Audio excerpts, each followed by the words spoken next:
Hey, what's up everyone? This is Silver Slayer. Thanks for tuning in to another video. Today we're going to be talking about how silver's time is coming slowly but surely. Actually, right now, silver is in the spotlight. Precious metals are in the spotlight. It seems like a very positive, healthy market. And today I'm going to be talking about some of the reasons that I definitely think silver still has a lot more potential and how silver's time is yet to come, but it will be in the near future. So before we start, make sure to smash that like button. Subscribe if you are new. I post daily videos, so stay tuned if you love precious metals. So anyways, let's jump right into this video. So silver, apart from other assets or investments, is a much slower market.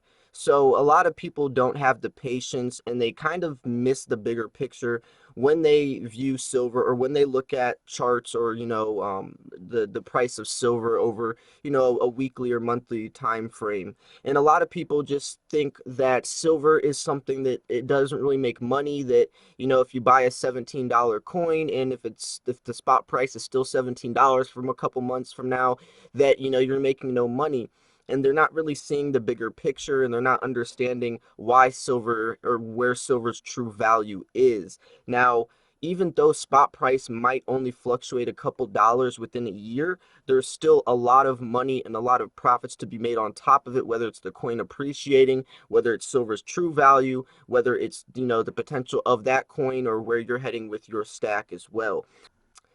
Not only does the coin's appreciation matter, but also the intrinsic value of the metal. Silver is extremely undervalued, especially comparing it to gold, which has actually been the huge spotlight, metal right now, driving people into the world of precious metals and coins and just bullion and stacking. But also, I think that people just need more education and more insight on what's really going on behind the scenes to give them a better outlook for the future. But a lot of people just aren't patient. Silver stacking definitely requires patience. It's a slower market. It's more of a longer term investment. So when we're looking at silver's time, it's definitely something that's going to build up. Look at silver when it hit $50 in 2011. That was a very rapid, high, skyrocketing price, and that's also why we saw the big crash right after as well. Just like with Bitcoin, when it rapidly hit $20,000, it crashed right away as well. So it's not really healthy for any investment or any asset to just boom that hard. Markets have to fluctuate. There has to be corrections. There has to be sell-offs. That's a healthy market. There has to be dips. And this is also very healthy for you as well, because then it takes well, I guess it allows you to also buy during certain times and sell during certain times. If silver just kept going up, then you would never have any time to buy silver when it's cheap. So there's market dip offs, there's sell offs, and there is corrections, and that's for any healthy market. But the bigger picture is when it's gradually going up. We finally see silver around $17, and then in a couple months from now maybe it'll hit $18, or maybe in a couple weeks, and then from there it gets to 20, and then 25, and then the media starts catching on and people start buying it more. Then it hits to 30, and you can see over the next couple months or years where or how it can easily just start climbing almost, almost blindly, because it's not something that skyrockets. So when it's only appreciating a couple pennies or a couple dollars a week or every couple months, people get used to that certain price. They get desensitized to that price, so it's not as surprising, it's not as shocking. The shock value isn't there, but surely but slowly it is rising though. Bitcoin had its time, the stock markets had their time. Precious metals are up to bat, and I definitely think the perfect storm is brewing right now. Whether it's the Fed cutting rates, there's stock markets with high volatility, so people aren't really looking into that. You know, Gold breaking past 1,500, media covers it, everyone's talking about it. Silver breaks past $17, media covers it, everyone's talking about it. This drives people in. They want something new. People have low attention spans. They want the new thing. Plus, silver is rewarding. You're able to actually hold these coins in your hand, collect them, stack them. But I definitely think that there's still a lot of leeway. There's still a lot, a lot of signs or indicators that we can look forwards to or try to, analyze, bringing to where silver it can head, especially for the year 2020. I am seeing early signs though, media covering it. It's huge, not just like Kitco or Seeking Alpha or these sites that always talk about it, but that the big news sites that are talking about, gold breaking past 1500. This brings in outside sources. This brings in people on the bench, people that don't even look at gold or silver as an investment or as a serious investment. This plants the seed for them to understand that there is profits to be made. Now, money is the main factor that drives people into any investment, but I hope that also not only money does, but also the understanding of where we are in our economy also is a huge factor. Because if people understood where fiat currency is headed, then I think people would take precious metals more seriously.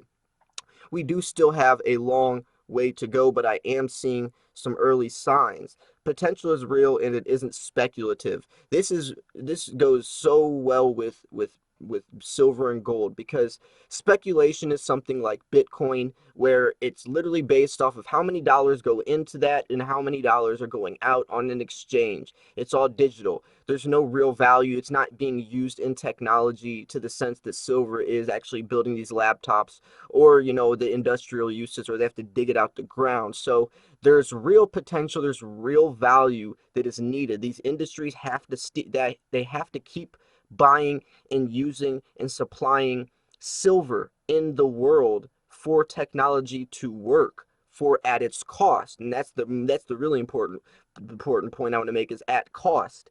Because if there was another metal to replace silver, it would be much more expensive, because silver performs better than any other metal for very cheap.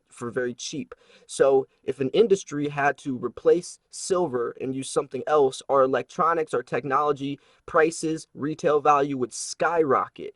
Miners wouldn't make as many profits. The businesses, the corporations, Apple, Google, Windows, all these technology companies would also have to skyrocket their prices, and that's not good for big business. Obviously, our entire world runs off of money. So silver has to keep being supplied. The supply versus demand, low supply, high demand, what does that do? It shoots the price up.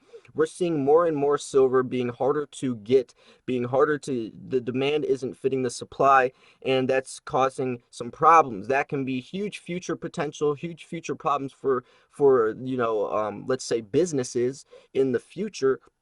But right now, that can be also healthy for silver, because we need a silver demand. We need people to be demanding it, buying these coins, because when there is a shortage, yes, that could be good for short term, but for long term, that could hurt.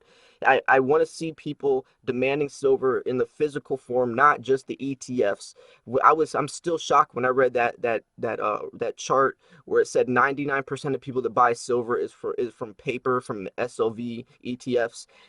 That's crazy to me, because the physical bullion is where all the real value is. That's where the real potential is. So I think that, or hopefully, more people will start to understand this and grasp this concept, and that is going to be, a big factor, deciding whether silver is going to be something in our everyday life that people really find and actually accept in society, in the economy, or will it still be kind of that rebel investment that it has seen.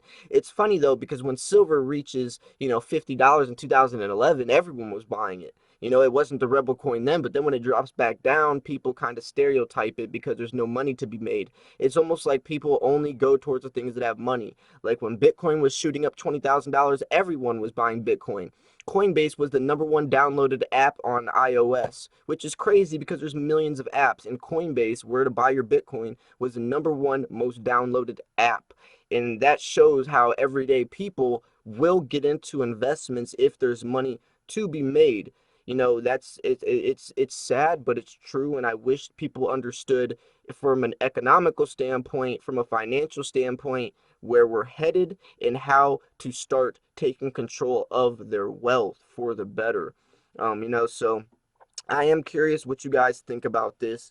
Do you think that these are early signs for silver? Do you think silver's time is coming, or do you think its time already came when it was, $50 in 2011? Do you think there's no way we can get back to that point? Or if there is, what factors would influence silver's price to jump there? Would it have to be something like an economic collapse to a very high degree, like something like a tragic event, or could it be just a slowly building, gradual price rising, normal, market that kind of just happens over time, slowly but surely? That's the way I think it will happen.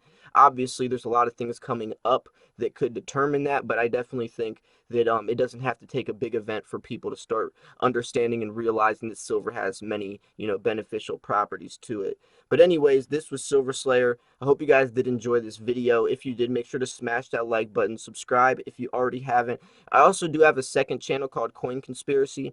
If you guys want to check that out, I post videos like once every week or so on there, kind of just keeping updating, on it, more like a news type channel. My main channel is more about stacking strategies, updating with market info and stuff like that. So if you do just love precious metals in general, and you do want to check out my second channel, you can check out those videos. I come from a little different perspective on there, so you guys might enjoy that. But anyways, thanks for tuning in. I will see you guys soon. Peace.